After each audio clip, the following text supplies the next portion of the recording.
देखिए हम लोग आज डिपार्टमेंटल का नेक्स्ट क्वेश्चन करें। शीट में तो नंबर 8 पर है, आपके में 9 पर होगा ये, है ना।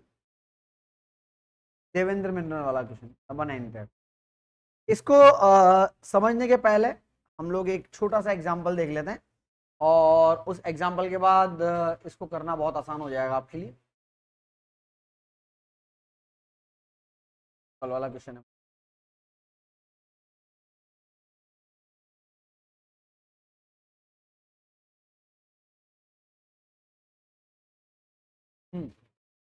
चलिए, तो मान लीजिए आप जो गुड्स बेचते हैं उसका एमआरपी, यानी कि जो नॉर्मली आप सेल करते हैं वो कितने में सेल करते हैं, 100 रुपये में सेल करते हैं। और आपके लिए देखिए जो जीपी है वो जीपी है 20%। तो आप इसका मतलब 20 रुपये कमाते हैं। इसका मतलब बेटा आपकी जो कॉस्ट है वो गुड्स की कॉस्ट, वो कॉस्ट कितनी है आपके लिए, 80 रुपये की कॉस्ट है। ठीक है। अब ये तो आप नॉर्मली सबको ही बेचते हैं। एक दिन आपका दोस्त आया, उसने कहा अरे यार 100 में तो सबको ही बेचता है यार, मैं तो 95 दूंगा, उससे ज़्यादा नहीं दूंगा। मैंने कहा ठीक है तो 95 दे दे। तो ऐसे तो हमारा जो नॉर्मली सेलिंग प्राइस होता है, जो हमने एमआरपी लिखा है नॉर्मल सेलिंग प्राइस, वैसे तो 100 रुपये का है। लेकिन उसने क्या बोला मेरे को, मेरा जो नॉर्मल सेलिंग प्राइस है वो तो है 100 रुपये का। उसने कहा नहीं यार मैं तो 95 ही दूंगा। तो इसका मतलब उसने मेरे से क्या ले लिया, डिस्काउंट ले लिया 5 का। तो एक्चुअल सेलिंग प्राइस कितना आया, मैंने मेरे दोस्त से कितने पैसे कमाए बताओ, मैंने मेरे दोस्त से कितने पैसे कमाए। भाई कॉस्ट तो वही है ना, कॉस्ट में चेंज हुआ नहीं। यानी कि मैंने मेरे दोस्त से कितने पैसे कमाए, 15 रुपये कमाए। बोलो भाई, पहले कितने कमा रहे थे आप, 20। लेकिन अभी ये दोस्त से आपने कितने कमाए, सिर्फ 15 रुपये कमाए। तो इसमें देखो, अगर मैं कुछ रिलेशन आपको समझाना चाहूँ तो वो आप समझ। पहली बात तो यह कि अगर मैं आपको बोलूँ कि जो एक्चुअल सेलिंग प्राइस है, क्या एक्चुअल सेलिंग प्राइस ऐसे निकल सकता है क्या, normal selling price minus discount, ऐसे निकाला है आपने। देखो नॉर्मल सेलिंग प्राइस तो 100 था, डिस्काउंट 5 का था, तो एक्चुअल सेलिंग प्राइस कितना होगा, 95। तो क्या इस इक्वेशन को मैं ऐसे लिख दूं क्या, कि अगर मेरे को कभी नॉर्मल सेलिंग प्राइस निकालना पड़ेगा तो मैं बोलूँगा एक्चुअल सेलिंग प्राइस में डिस्काउंट को ऐड कर दो तो आपका नॉर्मल सेलिंग प्राइस आ जाएगा। बोलो बेटा, क्या ये इक्वेशन आपको समझ में आ गई क्या, कि अगर आपको कभी क्या निकालना है, आपको अगर कभी नॉर्मल सेलिंग प्राइस निकालना है, तो नॉर्मल सेलिंग प्राइस निकालना है तो आप क्या कर सकते हैं, आप एक्चुअल सेलिंग प्राइस में डिस्काउंट को जोड़ सकते हैं। बोलो भैया, ये इक्वेशन समझ में आ गई क्या, कि अगर नॉर्मल सेलिंग प्राइस निकालना है तो आप एक्चुअल सेलिंग प्राइस में क्या करो। एक तो ये इक्वेशन मुझे समझानी है। एक दूसरी इक्वेशन के आपके पास, आपने जो एक्चुअल जीपी कमाया, देखो नॉर्मली आप कितना कमाते थे, नॉर्मल जीपी कितना कमाते थे, नॉर्मल जीपी 20 रुपये कमाते थे ना बेटा आप। लेकिन आपको अपने दोस्त को क्या देना पड़ गया, डिस्काउंट। तो बेटा आपने अपने दोस्त से एक्चुअल में कितना पैसा कमाया था, 15 रुपये कमाया था। तो इसका ये मतलब है कि अगर मेरे को कभी भी एक्चुअल जीपी निकालना पड़ेगा तो मैं नॉर्मल जीपी में से क्या माइनस कर दूं, डिस्काउंट। तो मैं ऐसे भी तो कर सकता था कि यार मैं सबसे तो 20 कमाता हूँ, मेरे दोस्त ने मेरे से 5 रुपये का डिस्काउंट ले लिया, इसका मतलब मैंने मेरे दोस्त से कितना पैसा कमाया है, सिर्फ और सिर्फ 15 रुपये मैंने अपने दोस्त से कमाया। यानी कि इक्वेशन नंबर 2 बोलता है कि अगर कभी आपको एक्चुअल जीपी निकालना पड़ जाए तो आप क्या करेंगे, आप नॉर्मल जीपी में डिस्काउंट को प्लस माइनस कर देंगे, सर कर देंगे। एक्चुअल जीपी निकालने के लिए नॉर्मल जीपी में से डिस्काउंट को करेंगे। बोलो भाई, ये बात समझ में आ गई है आपको, ये क्लियर है मैटर। ठीक है, तो दोनों इक्वेशन फटाफट से कॉपी करो। एक तो क्या कॉपी करना, कि नॉर्मल सेलिंग प्राइस कैसे निकाल सकते हैं, एक्चुअल सेलिंग प्राइस में डिस्काउंट को ऐड करके। और एक क्या इक्वेशन कॉपी कर लेना, कि एक्चुअल जीपी कैसे निकाला जाता है, नॉर्मल जीपी माइनस।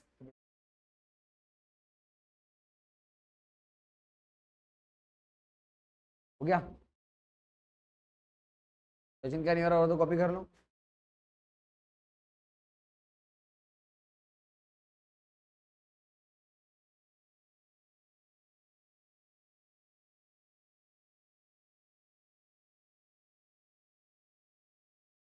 लगा हुआ है, कितना परसेंट है? पहुंच जाओगी आराम से, घर पहुंच गया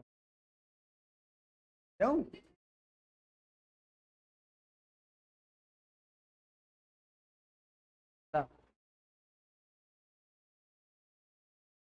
ठीक है, मेरा 85% हो गया,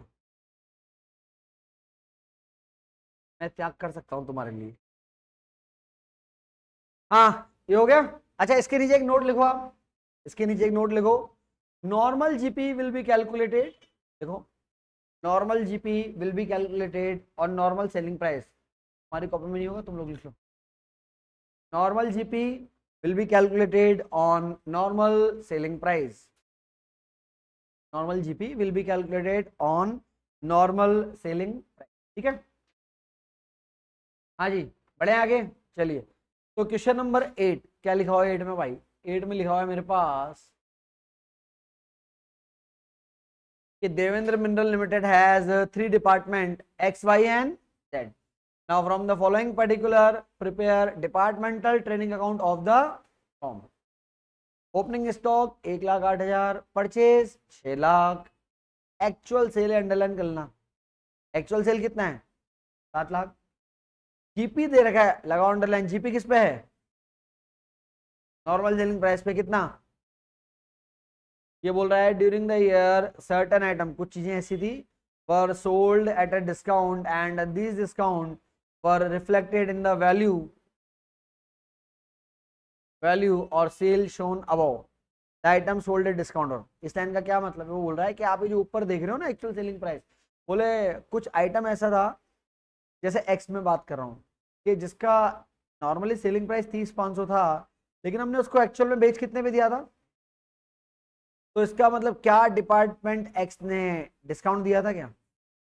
ये मतलब है इसका। तो ठीक है, तो भैया बोले ये जो डेटा है ये ऊपर इंक्लूडेड है एक्चुअल में, जो आप देख रहे हो ना एक्चुअल सेल 7 लाख की, उसमें 20,000 ऑलरेडी इंक्लूडेड है। तो अब आप बात को समझिए, आपको डिस्काउंट भी मिल रहा है, आपको एक्चुअल सेलिंग प्राइस भी मिल रहा है ना? तो सबसे पहले तो आप निकालो नॉर्मल जीपी। नॉर्मल जीपी के लिए भाई दोनों इक्वेशन काम आएंगे जो मैंने आपको बताया था। मैंने क्या बताया था? तो नॉर्मल सेलिंग प्राइस कैसे निकलता है? Actual selling price plus discount. अच्छा 3 डिपार्टमेंट है, बोलो मैं किसका करके बताऊं? किसका कर दें? चलो, तो क्वेश्चन नंबर शीट में कौन सा था? 8, और आपके पास है 9। नॉर्मल सेलिंग प्राइस निकालने का तरीका, एक्चुअल सेलिंग प्राइस में क्या जोड़ दो बेटा? एक्चुअल सेल देख के बताना शायद कितना, 7 लाख रुपए, 7 लाख। और वो नीचे हमने चेक करके देखा तो पता लगा डिस्काउंट कितना था? 10,500 का, 10,500 का था ना बेटा। यानी कि अगर ये डिपार्टमेंट नॉर्मली काम करता तो सेल से कितना पैसा मिलता? 7,10,000 और, ठीक है, नॉर्मल सेलिंग प्राइस आ गया। मैंने, अच्छा आप देखो आपका जीपी रेट भी नॉर्मल सेलिंग प्राइस पे, देखो चेक करो अगर आप क्वेश्चन में, तो आपको नजर आएगा जो जीपी रेट हो किस पे, देखो बेटा जीपी किस पे है? नॉर्मल सेलिंग प्राइस पे। कितना कमाते हो आप? 20, निकालो 20%। तो 20% निकालेंगे किसका? 20%, 7,10,000 और 500 का। हाँ जी बताइए। 142,100। ये कौन सा जीपी है बेटा? ये तो नॉर्मल जीपी है, क्योंकि नॉर्मल सेलिंग प्राइस में निकाला है। हमने एक इक्वेशन और लिखी थी कि भैया एक्चुअल जीपी कैसे निकाला जा सकता है, बोलो ऐसे निकाल सकते हैं क्या? नॉर्मल जीपी और नॉर्मल जीपी में से क्या माइनस कर दें, और नॉर्मल जीपी कितना है? 1,42,100। और डिस्काउंट कितना दिया था इस डिपार्टमेंट ने, बताओ? 10,500। तो 10,500 को माइनस करो बेटा, कितना आ रहा है? 1,31,000 और 6। बोलो भैया यहाँ तक की कहानी समझ में ही क्या? अरे कुछ भी नहीं, देखो बहुत आसान है। क्या करा आपने? कुछ भी नहीं करा। पहले तो नॉर्मल सेलिंग प्राइस निकाला, कैसे? एक्चुअल सेलिंग प्राइस में डिस्काउंट को जोड़ दिया, नॉर्मल सेलिंग प्राइस आ गया। नॉर्मल सेलिंग प्राइस की मदद से आपने नॉर्मल जीपी निकाला, लेकिन अपने को तो एक्चुअल जीपी चाहिए। एक्चुअल जीपी निकालने के लिए क्या करें? नॉर्मल जीपी में से डिस्काउंट को माइनस कर, खत्म। हो गया क्लियर? चलो बस अब डेटा फिल कर दो। तो फॉर्मेट कल की तरह बना लेना बेटा, ध्यान रखना कि आपके पास अमाउंट के 3 कॉलम बनाएंगे हम लोग। सॉरी।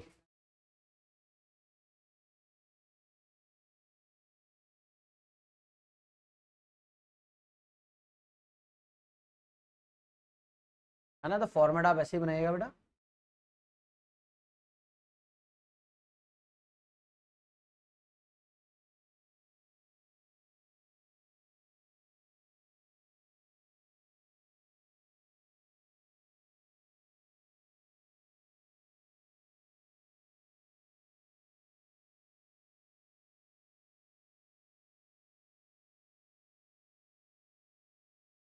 डिपार्टमेंट कौन सा, एक्स वाई जेड है ना, एक्स वाई और, अच्छा ऊपर हेडिंग लिख लेना बेटा, departmental trading and P and L तो रहे नहीं, तो सिर्फ ट्रेडिंग अकाउंट आएगा, तो डिपार्टमेंटल ट्रेडिंग अकाउंट। ठीक है, चलिए एक एक करके इन्फॉर्मेशन को लेते हैं। सबसे पहले आप मेरे को बताएं कि इसके अंदर आपका, हेलो, नमस्कार सर, क्लास में हूँ, 8 बजे तक आ रहा हूँ आपकी दुकान पे ना। बिल्कुल बिल्कुल बिल्कुल कल सही है ना आप। ठीक ठीक ठीक ठीक सर, बिल्कुल सर। हाँ जी, तो टू ओपनिंग स्टॉक, हाँ जी, अरे ओपनिंग स्टॉक देखना डिपार्टमेंट एक्स का कितना है, 1,08,000 है ना, 1,08,000 ओपनिंग स्टॉक है। चलो बेटा परचेज बताओ, परचेज कितनी है, परचेज 6 लाख। अब ध्यान रखना, एक्चुअल सेल लिखना है ना, एक्चुअल सेल कितनी है, 7 लाख रुपए ना बेटा, by sales amount rupees 7 lakh, GP, actual GP निकाला था ना बेटा आपने, कितना निकाला था बोलो बेटा, 1316, ये निकाला था। चलो ठीक है, बस अकाउंट को बैलेंस करेंगे, तो पहले तो इधर का टोटल बताओ कितना आ रहा है, एक सेकंड भाई, हाँ बताना जरा टोटल, 7,4, टोटल गलत बता रहे हो बेटा, कितना, 839,600, क्यों कोई एक्सपेंस भी है क्या साथ में,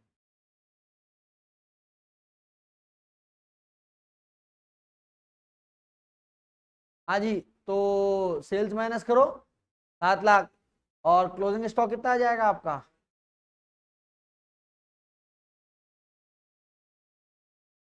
139,600, 139,600, दैट कम्स इन बैलेंसिंग। हो गया क्वेश्चन खत्म, 16 नंबर फोकट के यूजी क्लासेस के। पिछली बार एक बच्चा था हमारे पास, उसने मेरे से शर्त लगाई थी, है ना, 90 नंबर है ऐसा कुछ करती है हमारी, अगर 90 के ऊपर आ जाएंगे तो मैं 5,000 रुपये दूंगा, या 100 पे बोला होगा, ऐसा कुछ बोला था उसको। बड़े प्रयत्न करे, बड़े अच्छा इंटेलिजेंट बच्चा है भाई, तेरी कैटेगरी वाला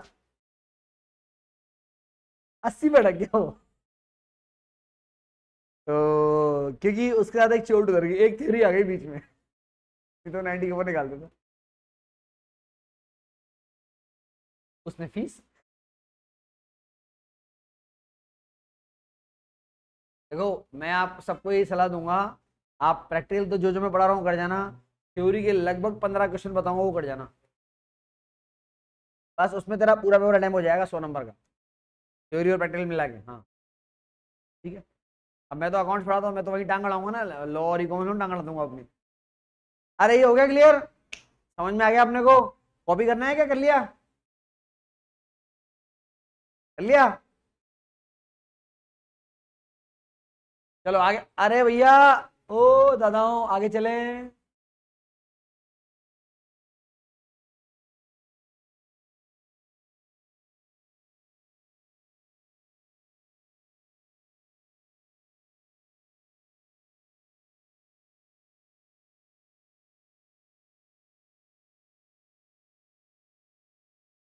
आ जाओ क्वेश्चन नंबर 1 और नहीं वाली बोल, ये क्वेश्चन भी आपके पास, हाँ एग्जाम में आया हुआ क्वेश्चन है।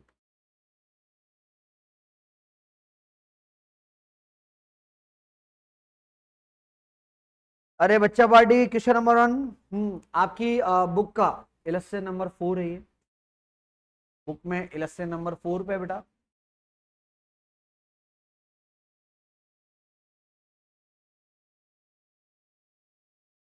शुरू करें, चलो जी। The director of departmental store limited want to ascertain separately the net profit of department A, B and C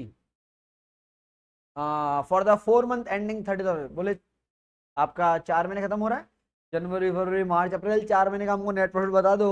on this date it was not practicable to take the stock.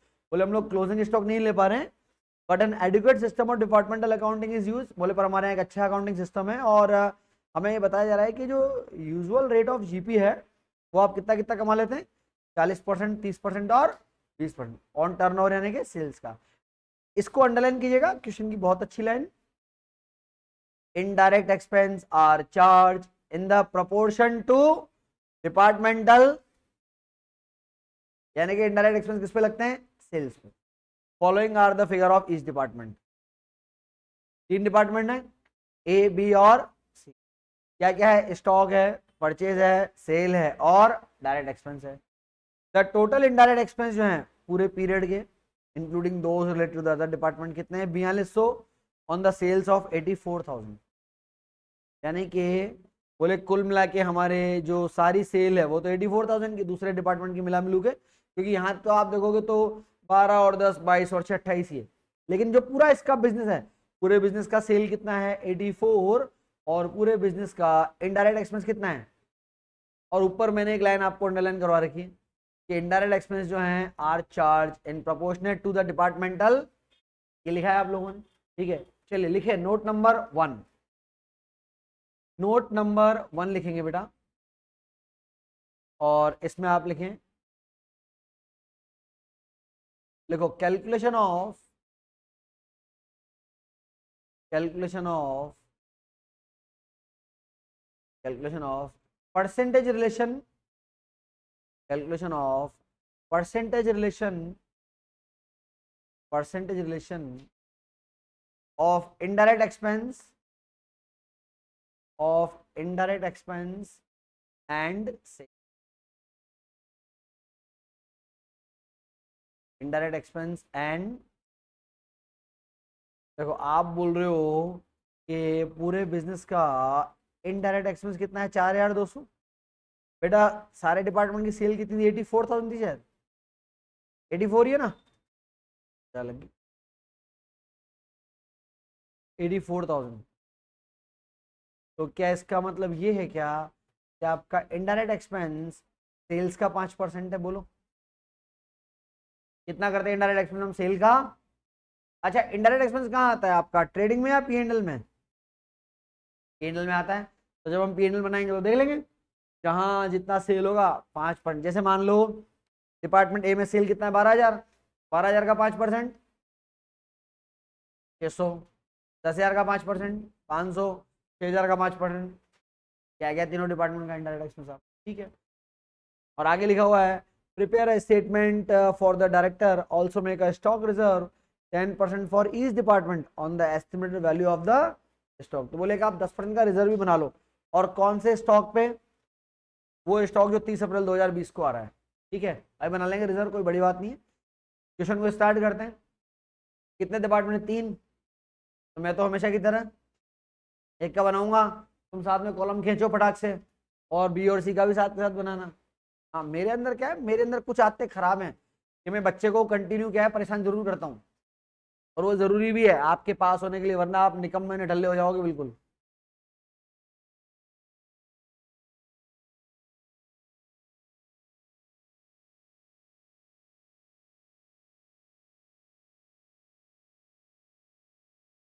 तो भैया amount के कितने column बनाएंगे आप, 3 बनाएंगे, है ना। मैं तो खैर बना तो 3 ही रहा हूँ, हालांकि काम में एक में करूंगा।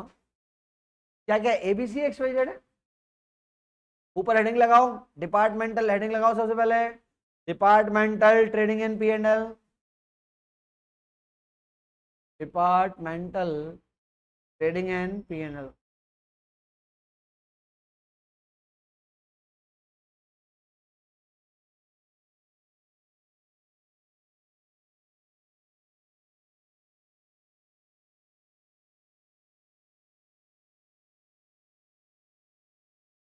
ए बी और, चलिए तो मैं डिपार्टमेंट ए का तीनों का लिख देता, तुम भी क्या याद रखोगे यार, बस क्या दिल छुटा करते हो तुम भी, लिखो मस्त रहो। ओपनिंग स्टॉक 6000, 7000, 3000, और तुम भी क्या याद रखोगे यार।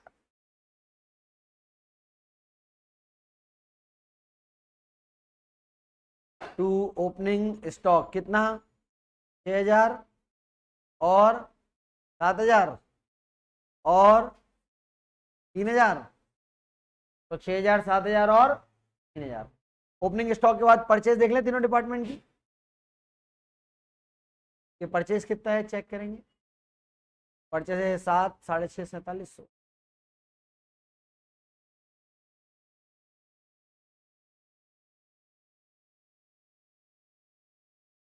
ठीक है, चलिए उसके बाद सेल्स 12, 10 और 6,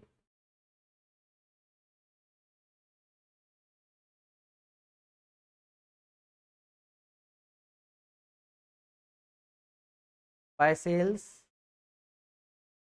12,000, 10,000 और 6,000। आपको क्वेश्चन में जीपी रेट दिया हुआ है, नजर आ रहा है क्या आप, तो जीपी निकालना है। देखो जीपी रेट कितना कितना है बेटा, 40, 30, पहले वाले का तो 40, फिर 30, फिर 20, तो सेल पे निकालो, पहले वाले डिपार्टमेंट का सेल कितना है, 12,000, तो 12,000 का 40% कितना हो गया, 4800। फिर 10,000, 10,000 का कितना परसेंट, तो 3,000, और लास्ट वाले की सेल कितनी है, 6,000, इसमें 20%, 20% का मतलब कितना, 1200। इधर क्या आ जाएगा भाई, क्लोजिंग स्टॉक आ जाएगा क्या बैलेंसिंग फिगर में, बोलो।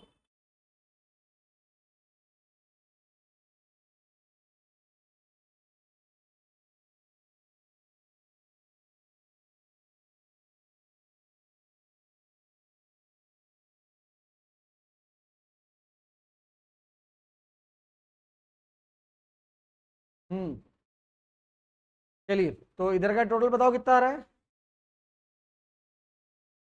19,800। डायरेक्ट एक्सपेंस भी है क्या, क्या बोलो ना कितना है, मैंने देखा ही नहीं यार। चलो जी, डायरेक्ट एक्सपेंस आप पूरा लिखना, मैंने शॉर्ट में लिखा। डायरेक्ट एक्सपेंस है आपके पास 2020 1450, 2020 और 1450, और 2020 1450 और 710, तो भाई 710। हाँ जी, अब बताओ टोटल कितना है, 19,800, इसका 17,950 और 9,610। बहुत बढ़िया, काफी इंटेलिजेंट बच्चे हैं।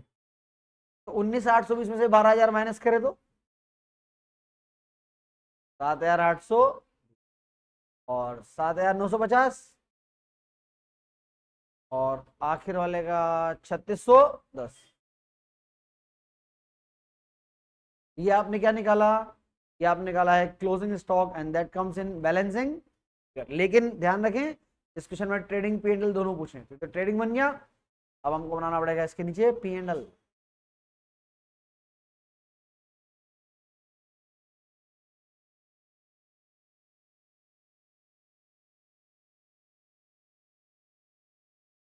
अब मैंने कहा एक का मैं बनाऊं, फिर दो का तुम घर पे तो वैसे ही नहीं बनाओगे।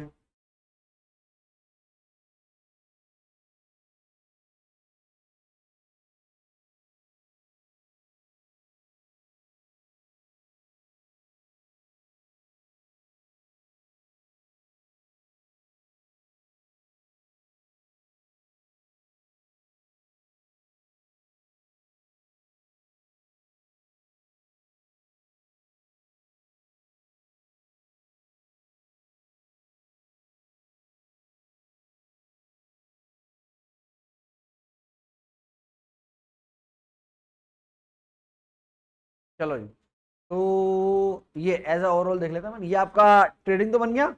अपने को बनाना है इसमें P&L। स्टार्टिंग करेंगे जीपी से। हाँ जी, जीपी कितना है? 4800, 3000 और 1200।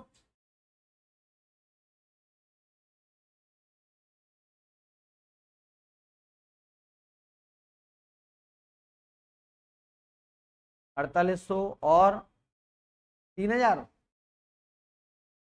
और 1200 जीपी। ये कब हो गया? क्या तुमको इलेक्शन में करा करवाया वो भी तुम गलत बता रहे हो देख के भी। फिर आपके इसमें दो चीजें आएंगी, एक तो क्या आएगा, इनडायरेक्ट एक्सपेंस, जो हमने निकाला सेल्स का कितना परसेंट होता है। अरे बताओ ना नालायक हो। तो डिपार्टमेंट ए की सेल कितनी है? 12,000 ना। 12,000 का 5%, जैसे बी की सेल 10,000 का 5%, और आखिर में 6,000 का 5%। फिर आपका इसके बाद क्या है? Stock reserve.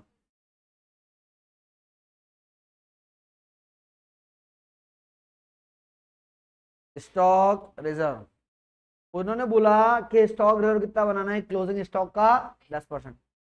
देखो इसका 10% निकाल लें तो 782, 795, 782 और 795 और कितना? बस क्वेश्चन खत्म। आ जाएगा आपका नेट प्रॉफिट।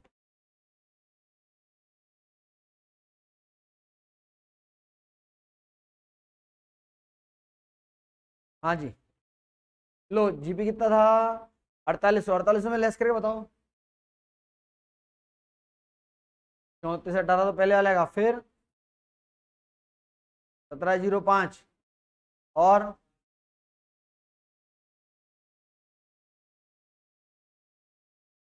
ठीक है। ये आ गया आपका डिपार्टमेंटल ट्रेडिंग एंड P&L। अच्छा, वैसे भी हमने क्या, देखो स्टॉक रिजर्व पढ़ा नहीं, हम आगे पढ़ेंगे तो आपको एंट्री भी समझ में आ जाएगी। पर यहाँ पर भी आप एक नोट लिख लें, क्योंकि क्लोजिंग स्टॉक का जो रिजर्व होता है ना वो डेबिट साइड में आता है, और अगर ओपनिंग में बनवाता ना तो क्रेडिट साइड में आता है ना। अभी हमने रिजर्व पढ़ा नहीं है, पर यहाँ क्वेश्चन में आ गया तो मैं लिखवा देता हूँ आपको नोट, बाकी आगे जब आप पढ़ोगे तो क्लियर हो जाएगा, है ना। चलो एक नोट आप लिख लें, लिखो stock reserve, stock reserve on the stock reserve on the closing stock, stock reserve on the closing stock, closing stock will be shown to the, will be shown to the, shown to the debit side, will be shown to the debit side of P&L, debit side of P&L, and any stock reserve on opening stock, any stock reserve on opening stock, opening stock will be shown to the credit side, will be shown to the credit side, credit side of P&L। ठीक है, यहाँ तो नहीं है, यहाँ तो हमारा खाली क्लोजिंग स्टॉक का था तो हमने यहाँ दिखा दिया। स्टॉक रिजर्व जब आगे की क्लास में हम पढ़ेंगे तो वहां आ जाएगा आपके पास, ठीक है। चलो भाई, ये हो गया काम कंप्लीट आपके पास। धन्यवाद, मिलेंगे कल।